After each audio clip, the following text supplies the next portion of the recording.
Cihazınızın tamire mi ihtiyacı var? Ücretsiz teşhis sunuyoruz. Kapınıza kadar alıyor ve teslim ediyoruz, telefon veya seyahat gerekmez. Tamir öncesi size fiyat teklifi gönderiyoruz ve sadece onayladıktan sonra devam ediyoruz. Kolay, şeffaf ve profesyonel. Link açıklamada. Bugün ASUS VivoBook F1504Z model laptopunuzun bataryasını değiştireceğiz. Öncelikle gerekli aletleri hazırlayalım. Bu işlem için bir tornavida setine, plastik bir açma aracına ve temizleme bezine ihtiyacınız olacak.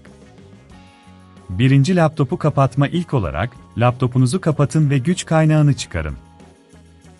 Güvenliğiniz için son derece önemlidir. İkinci arka kapağı çıkarma tornavida ile, arka kapağı açmak için vidaları sökün. ASUS VivoBook F1504Z'nin arka kısmında toplamda 8 vida bulunmaktadır.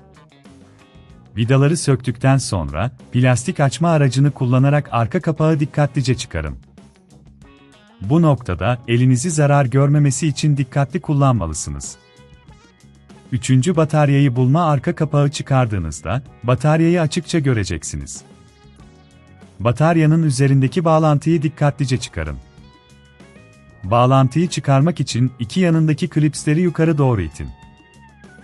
Dördüncü eski bataryayı çıkarma bataryayı dikkatlice yerinden çıkarın. Eğer batarya çok sıkıysa, bir plastik açma aracı kullanarak nazikçe kaldırabilirsiniz. Bataryayı çıkardıktan sonra, laptopun içini temizlemek iyi bir fikir olabilir. Temizleme bezi ile tozları nazikçe silin. Eğer bunun çok zor olduğunu düşünüyorsanız, evden alın ve teslimat hizmeti sunduğumuzu unutmayın.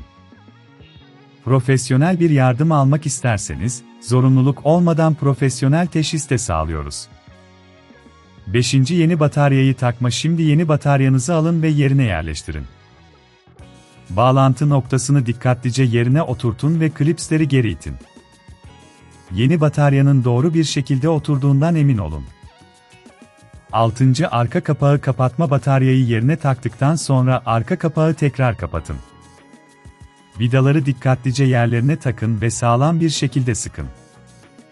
Vidaları çok sıkmamaya dikkat edin, çünkü bu kapak hasarına yol açabilir. 7. Güç kaynağını bağlama. Laptopunuzu kapattıktan sonra, güç kaynağını tekrar bağlayın. Laptopunuzu açın ve yeni bataryanın düzgün çalıştığından emin olun. Eğer bir sorunla karşılaşırsanız, tamir öncesi fiyat teklifi almak için bizimle iletişime geçebilirsiniz. Yüksek performans için laptopunuzun içini düzenli olarak temizlemeyi unutmayın.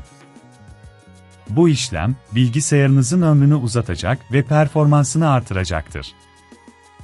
Bataryayı değiştirirken dikkatli olun ve adımları takip edin. Cihazınızın tamire mi ihtiyacı var? Ücretsiz teşhis sunuyoruz. Kapınıza kadar alıyor ve teslim ediyoruz, telefon veya seyahat gerekmez. Tamir öncesi size fiyat teklifi gönderiyoruz ve sadece onayladıktan sonra devam ediyoruz. Kolay, şeffaf ve profesyonel. Link açıklamada.